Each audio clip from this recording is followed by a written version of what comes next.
አቤት ሳራ አድማሱ ይቅርታ አላወቅሽም። አላወቅሽኝም? ሳራ የምስራች እኮ ነኝ። ይቅርታ የኔት የት ነው የምንተዋወቀው? ከ3ኛ እስከ 8ኛ ክፍል። እኔ አላምንም። የምስራች ነሽ? በይ ነይ ግቢ። ነይ ወዴት ነሽ? እኔ እንኳን ታክሲ እየጠበቅኩ ነው። ምን ነው በዚህ በፀሐይ? ችግር የለውም። አሁን በዚህ በፀሐይ ፌር ነው እንዴ? ኧረ ነይ ግቢ። ኧረ ችግር የለውም። ነይ ግቢ፣ ግድ የለሽም። እኔ አደርስሻለሁ። ግቢ።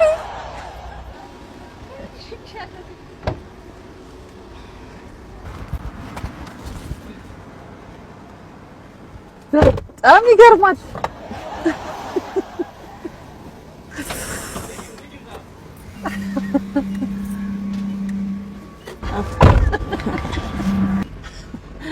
ወይ ሳርዬ፣ አንድ ዴስክ ላይ ስንት ዓመት ተምረን እኔን ትረሻለሽ? አይ አንቺንማ እንዴት እረሳለሁ?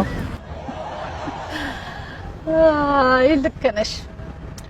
እንደዚህ ወጣት እስከመሆን ራሴን በመጠበቄ አይደለም አንቺ የሩቋ ትላንት ያዩኝ ዛሬ እየጠፋሁባቸው ተቸግረዋል።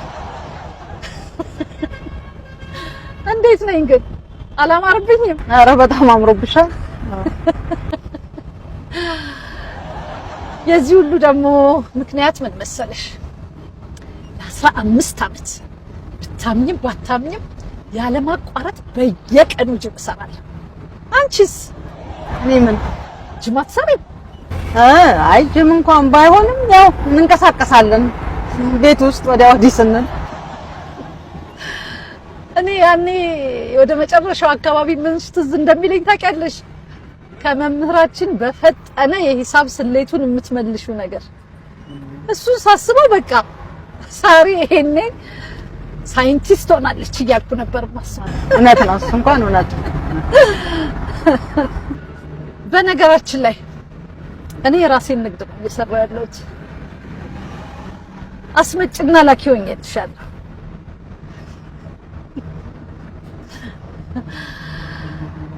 የማኑፋክቸሪንግ እቃዎች ታውቂያለሽ አይደል?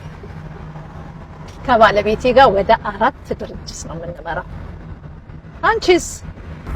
እኔ ምን ላይ እየሰራሽ ነው? ድሮ በጣም ጎበዝ ተማሪ ስለነበርሽ እንግዲህ ሳይንቲስት ትሆኛለሽ ብዬ ነው የማስበው። ያው ሳይንቲስት በይው፣ የኬሚስትሪ መምህርት ነኝ። የኬሚስትሪ መምህርት?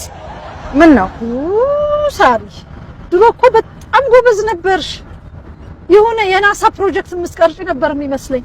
አሁንም እኮ በጣም ጎበዝ ሆኜ ደግሞ እንደገና ልንገርሽ፣ የነገ ትውልድ ተረካቢዎች ወጣቶችን አይምሮ እየቀረጽ። በእርግጥ ልክ ነሽ። እና ምን ባለቤትሽ ያው እስከዛሬ አግብተሻል ብዬ ነው። ባለቤቴ በጣም ምሁር ነው ብታዩ። እኔ የማስተምርበት ትምህርት ቤት ርዕሰ መምህር ነው። በነገራችን ላይ እቺ መኪና ባለቤቴ ለ20ኛ ዓመት አኒቨርሰሪያችን ነው የሰጠኝ።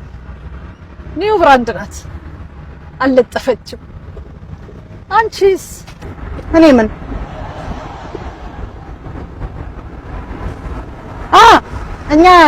እኛ ደግሞ ለአኒቨርሰሪያችን አልጋ ገዝተናል።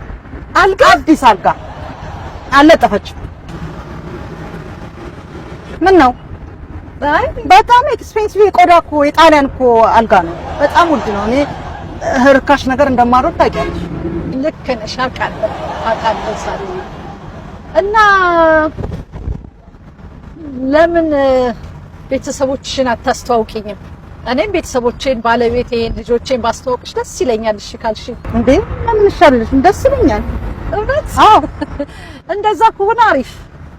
ያው የአንቺ ቤት ጠበብ ስለሚችል እኔ ቤት ለምን ራስ አልጋብዛችሁ? ማን እኔ ቤት ጠባብ ነው ያለ? እኔ ቤት በጣም ሰፊ ነው። እኔ ቤት ነው የምንጋብዝሽ። እርግጠኛ ነሽ ግን? አዎ እርግጠኛ ሳልሆንማ ልጋብዝሽ አልልሽም አይደለም እንዴ? አራቴ በቃ እንደዛ ከሆነ ባለቤቴ ያው በጣም ቢዚ ሰው ነው፣ ግን እንደምንም የ20 ዓመት ጓደኛዬ ናት ብዬ እነግረውና ያው እንደምንም ይዤ ልመጣ ሞክራለሁ። አዎ የኔም ባለቤት በጣም ቢዚ ነው፣ ግን እንደምንም ብዬ ግብዣው ላይ እንዲኖር አደርጋለሁ።